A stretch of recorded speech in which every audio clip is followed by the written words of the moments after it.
giving us peace. Peace is not the absence of war. Peace is the presence of justice and equality.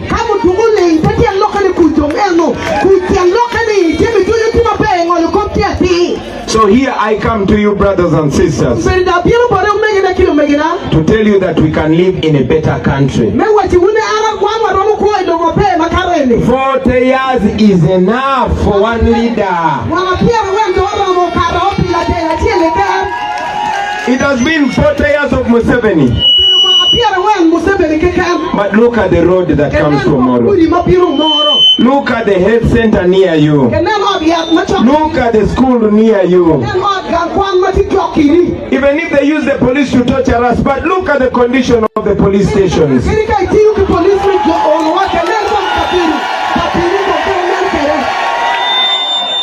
Look at their children, where they're studying from. And yet Uganda is a rich country. Uganda is a very, very rich country. And Ugandans can enjoy Uganda if we have better leaders. For the last 40 years, they have been promising to compensate your cattle that was stolen during the war.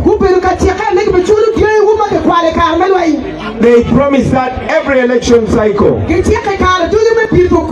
And even in this election cycle, Museveni said he's going to give 5 cows to every household. But you know as well as I know that those are lies. I want to ask you, the people of Omoro, if Museveni's people come telling you they're going to give you 5 cows, tell them to give them to you before the election.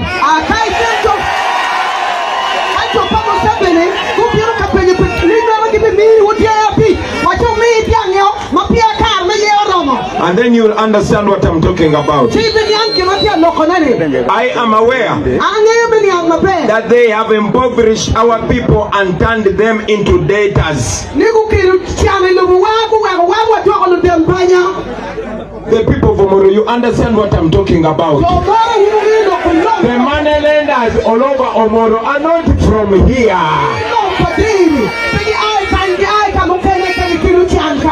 That is, in English, that is called colonialism by fellow black people.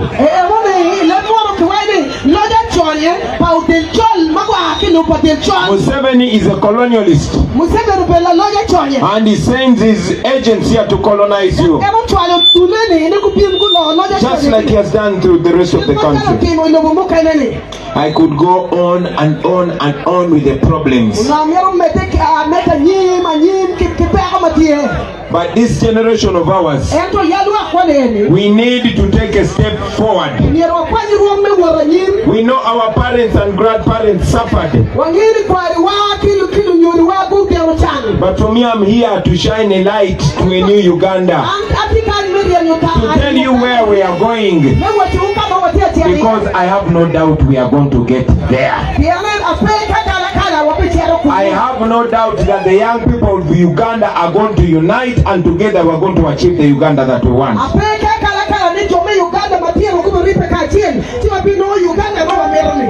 Now, for me, I was a musician. Many of you know me. But I came into politics because I knew we had to inspire each other and understand that this is our country. And that we are the hope that we've been looking for. Nobody else is coming to save us. We are the ones that must save ourselves. And unfortunately, we must also. Those that are still alive, they've already lost hope. I see somebody there. Is everything okay? Yeah, alright. Everything good, man? Everything alright? Alright. People power! Our power! So brothers and sisters, I am here to ask you, especially the young people of Omoro, to join this cause.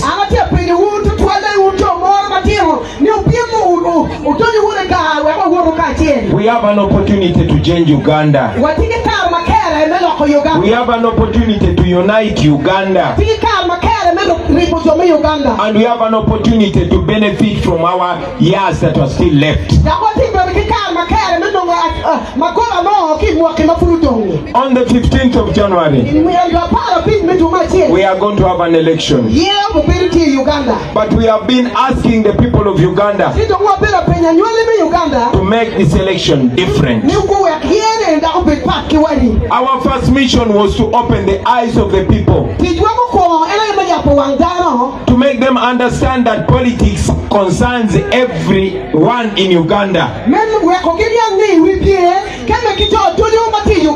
to make them understand that every decision about their life is made by the politics of their country,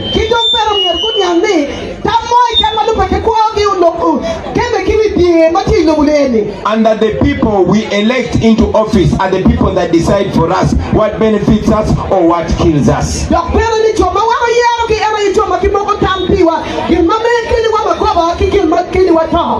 So on the 15th of January, we are going to make a very important decision. And that decision is going to decide whether we stay in the old Uganda of Museveni or we go to a new Uganda of you and me and all of us. Now in that new Uganda, I say in that new Uganda, first and foremost, every Ugandan will be equal with each other. This is a Uganda that is going to offer equal opportunity for everybody that lives in Uganda.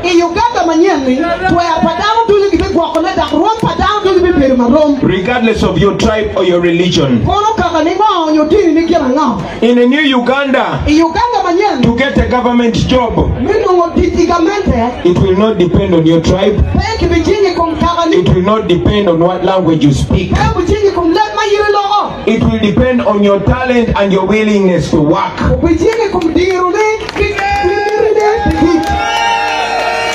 In a new Uganda, all moneylenders will not come from one tribe. As a matter of fact, you will not need moneylenders because you will not be impoverished. In a new Uganda, the wealth of the country will not be enriching only one family. In a new Uganda, we're going to have better roads, better schools.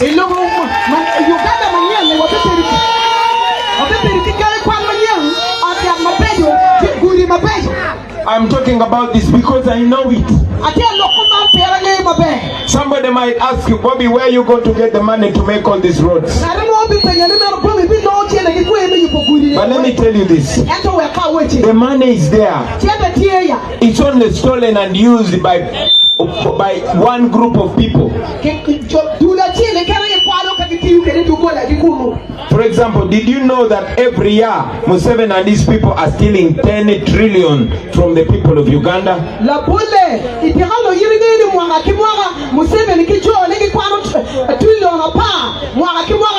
Let's make this even clearer. I did not say 10 million. Trillion. Yes, tell them I did not say 10 million. I did not say 10 billion. I said 10 trillion. In 1 year. That means in 5 years they take away 50 trillion from us. Now that money is more than enough to build all the roads in Uganda, in every region, and we will even have a balance. But we don't build them because the money is stolen. The same story goes to the schools and the hospitals. Let me give you one example. Museveni uses 3.5 billion every day in his house. I know it is shocking, but it is true. 3.5 billion. Now that money should have gone to the schools and the hospitals, but he's using it to buy political opponents.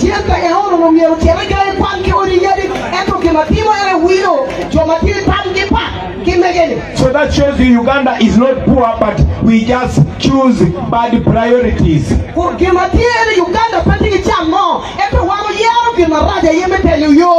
The government of Uganda is serving one person instead of serving the people of Uganda.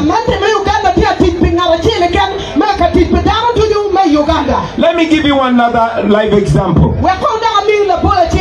When I was coming to Omoro, more than 40 police and military cars are following. Some are already here in Omoro, all along the road. But I am not having any gun or any stone. I'm just having a national flag and the words. In a new Uganda, we shall not be buying those patrol cars, we shall be buying ambulance.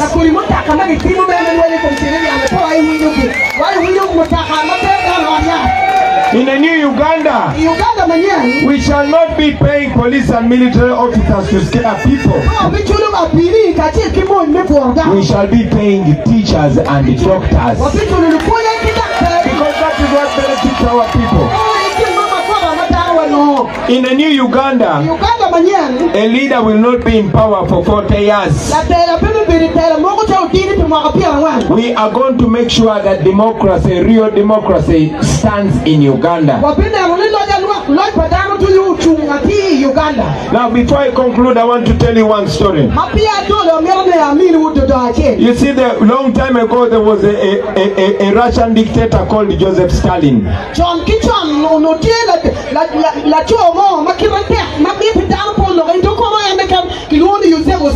Now one day this Russian dictator was with his military generals.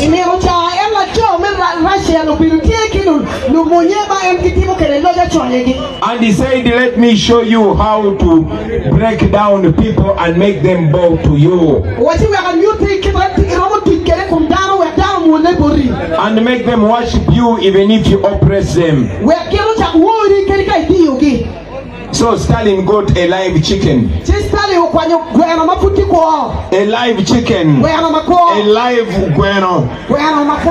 So he started plucking out the feathers. He plucked out the feathers. The guano was feeling so much pain. But Stalin was not stopping. He plucked all the feathers from the guano, and the guano became naked. So he put the guano down on the floor. The guano was feeling so much pain, but the guano was angry also. So he picked a few grains of wheat. You can compare it to maize. So he started throwing down to the guano, and the guano started picking it as it was following Stalin.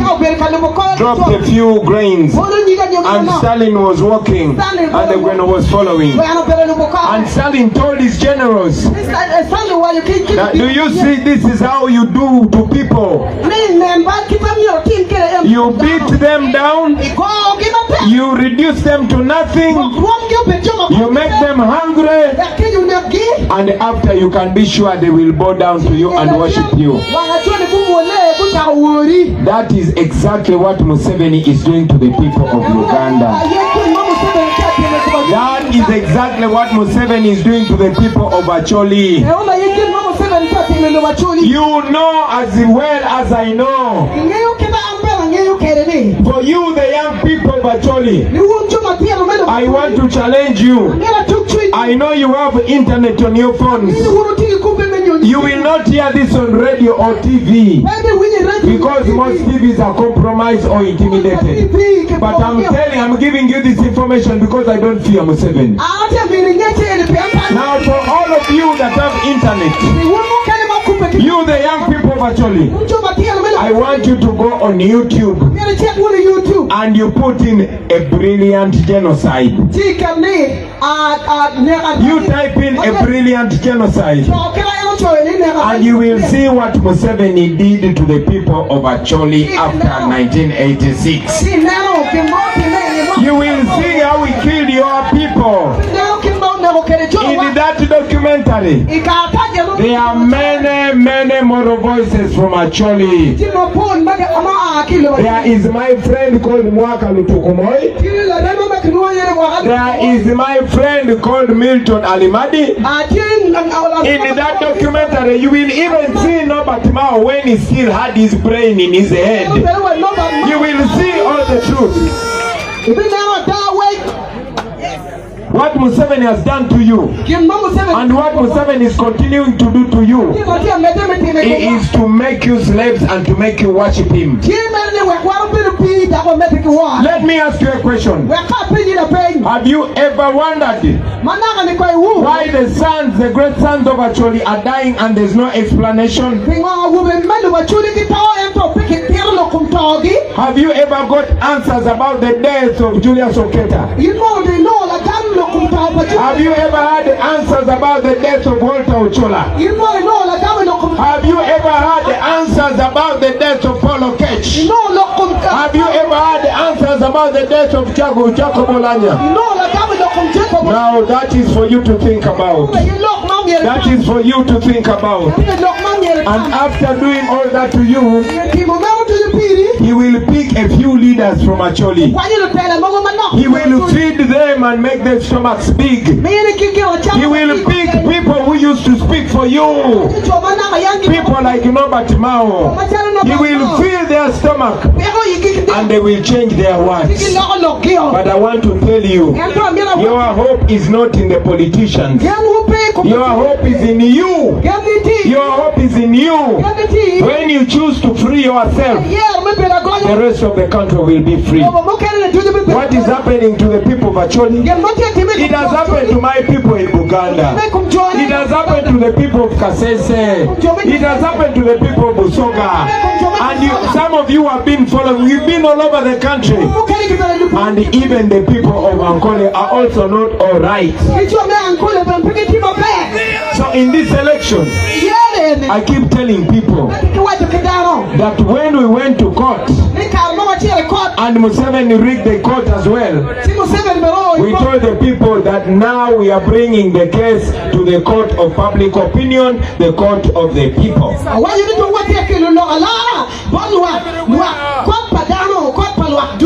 I am asking you, use this election. Even if you don't support Bobi Wine, even if you don't vote for me, I want this election to cause you to think for yourself. And when you're going to vote, think about the road that you're walking on, school that is near you. Think about the health care that is in your area. Think about the young people that are not employed. And that will make you make a decision that will change your life. Now, as I conclude, ladies and gentlemen, I will also say this, that for me, I come to stir up this young generation, to make them understand that Uganda belongs to them, and to make them understand that they also have a share on Uganda. But for us to achieve that, we must unite. We must unite. I can tell you this. For 40 years we have been divided. Divided for reasons you and I never took part in. Because Museveni knew that if we are united, it will be over for him. So he made sure there's division. The Acholis are not friends with the Banyankole. The Banyankole are not friends with the Basoga. Basoga are not friends with the Baganda. Baganda are not friends with the Langi. Langi are not friends with the Karamojong. And the problem continues. But I'm here to tell you, brothers and sisters, that our problem is the same. And the problem of Uganda is Museveni and family rule. Have you asked yourself a question? Why one man is the president, his son is the head of the military, his wife is a minister for education, his brother Saleh is controlling all the ministers and the biggest budget, and the problem continues. We must end that, and we must end it now. So in the new Uganda, all Ugandans will be equal. In the new Uganda, all Ugandans are going to be united. In the new Uganda, we are going to make sure that all healthcare centers, hospitals and health centers are facilitated and they have medicines. The money is there. It's just misappropriated. For us to achieve that, we as a National Unity Platform, we have said this for 5 years, that unity is our middle name. And we are running on a symbol of an umbrella. I'm asking you, brothers and sisters, give our team the opportunity to shape a new Uganda. I am not running alone. I have my sister Liama here. I have my sister. Where's Flavia? Come here, Ramto. I have my sister Ramto here, who also happens to be the leader of our youth in Northern Wing in the National Unity Platform. And many other leaders running on the umbrella. If you make us leaders in charge of Uganda, you will be getting servants and not bosses. When you put us in charge of Uganda, corruption is going to be history. It does not matter whether I'm related to you or not. When you touch the money of the taxpayer of Uganda, you will be in trouble.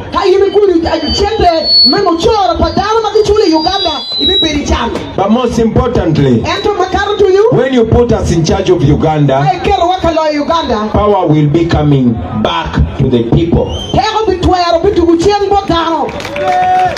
The people of Uganda, for the first time, will have the opportunity to elevate one of them and make him president. That means you will still have the power to put another and another and another, and our democracy will grow.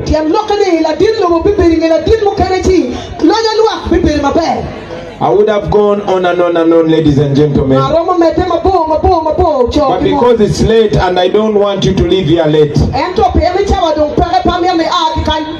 I want to thank you, to end by thanking you for being brave and coming to listen to this message of freedom.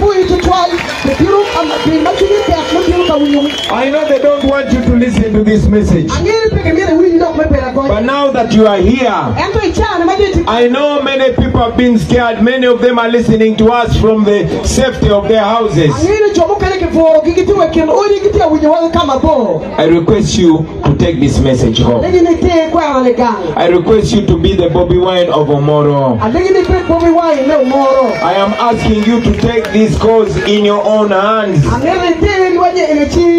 Don't look at this as a matter of Bobi Wine or Ramto or Liama or the leaders that I'm here with.